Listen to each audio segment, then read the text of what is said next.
आज्ञा नमस्कार। आम चैनल रे आपण मानकु स्वागत करुछु आउ एक नुआ अध्याय को। एही घटनाटी मोर जने सांग राहुल आम सहित शेयर करिसंती। तेबे आजिर कहानीटी आसंतु सुनिबा।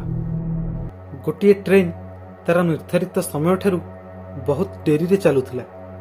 कारण थिला शीत ऋतुरे कुहुडीर अधिक परिमाण होइथिबारु।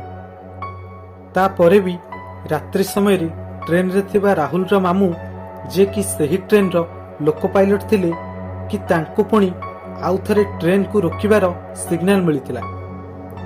तापरे आगकु थिबा स्टेशन रे आउ गोटिए ट्रेन सिग्नल न मिलिबा कारणरू पूर्वर ही ठिया होइथिला। किछि समय परे राहुल रो मामू को सेठारू जिबा पई सिग्नल मिलिला। सेतेबेले से ट्रेन रो इंजिन स्टार्ट कले आउ चलिबा पूर्वरू चेतावनी देबा पई ट्रेन रो हॉर्न बजाइले।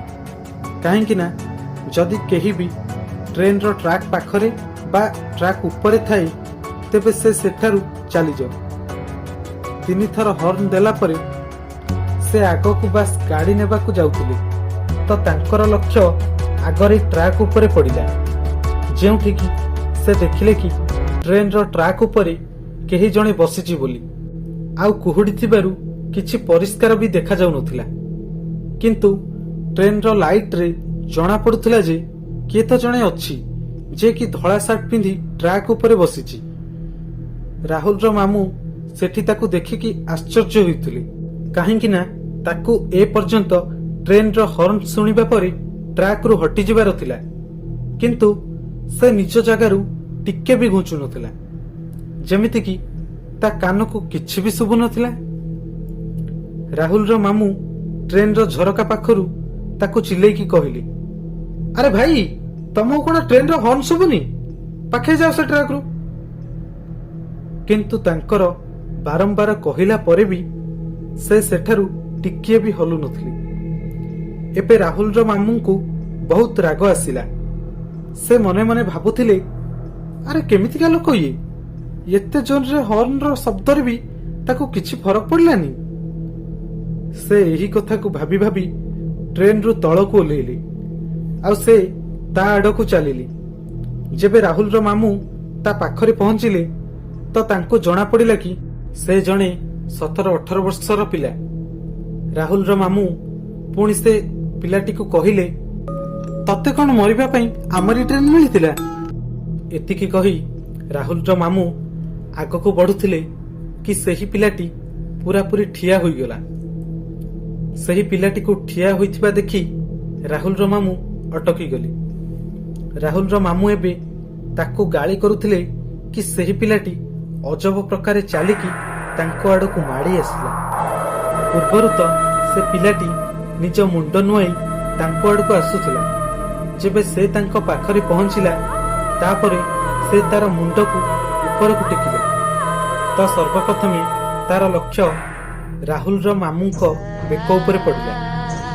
सही पिलाटी तांको बेक ऊपर को बारंबार देखुथिला कि सेतिक बेले ट्रेन रे थिबा तांको सहकर्मी को चिलेबार शब्द तांको सुभा गला।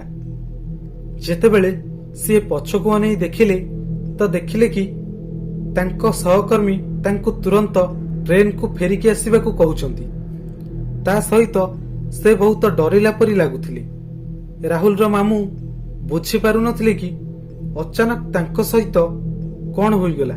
से तांको सहकर्मी को जवाब देकी कहिले, हां हां जाउची, आगो ए लोकठारु तो वर्ती जाई। एतिकी कही पुणी से आगकू चाहिले तो सही लोकटी तांको ठारु किछि दूर रे ठिया होइथिला आउ तांको बेककू घुरी घुरी चाहुथिला।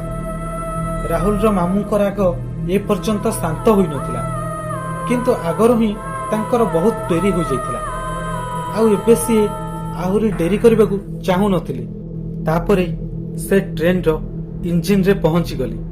जेउठी कि तांको सहकर्मी तांको कहिले, अरे तमे एबे मरु मरु बंचिचो, से कोनोसी पिला नथिला, बोध हुए तमे ता पाद को भलरे लक्ष्य करिनो। सेही पिलाटीर पाद उल्टा थिला। निज सहकर्मी को ठारू एही कथा सुनिबा परे से पूरा पूरी डरी गले। तापरे से मामलार ଗମ୍ଭୀରତାକୁ ବୁଝି ତୁରନ୍ତ ଟ୍ରେନକୁ ଷ୍ଟାର୍ଟ କଲେ ଓ ସେଠାରୁ ଚାଲିଗଲେ। କିନ୍ତୁ ବାଟ ସାରା ତାଙ୍କ ମନରେ ଗୋଟିଏ କଥା ଆସୁଥିଲା କି ସେ ତମର କିଛି ବି କରିପାରିଥାନ୍ତା। ତାପରେ ତାଙ୍କର ମନେ ପଡ଼ିଲା କି ସେହି ପିଲାଟି ତାଙ୍କ ବେକକୁ ବାରମ୍ବାର ଦେଖୁଥିଲା। ପୁଣି ଯେବେ ସେ ନିଜ ବେକରେ ହାତ ମାରିଲେ ତ ସେ ଦେଖିଲେ କି ତାଙ୍କ ବେକରେ ଏକ ହନୁମାନଙ୍କର ଲକେଟ୍ ପିନ୍ଧିଥିଲେ। ସେତେବେଳେ ତାଙ୍କୁ ଲାଗିଲା ଯେ ବୋଧହୁଏ ତାଙ୍କ ଜୀବନ ହନୁମାନଙ୍କ କାରଣରୁ ହିଁ ବଞ୍ଚିଗଲା। ଏହି କାହାଣୀରେ ତ ବାସ୍ ଏତିକି। ଯଦି କାହାଣୀଟି ଭଲ ଲାଗିଥାଏ ତେବେ ଲାଇକ୍, ସେୟାର ଆଉ କମେଣ୍ଟ କରିବାକୁ ଭୁଲନ୍ତୁ ନାହିଁ। ପୁଣି ଦେଖାହବ ଆଉ ଏକ ନୂଆ ଅଧ୍ୟାୟରେ। ରହୁଛି ଆଜ୍ଞା, ନମସ୍କାର।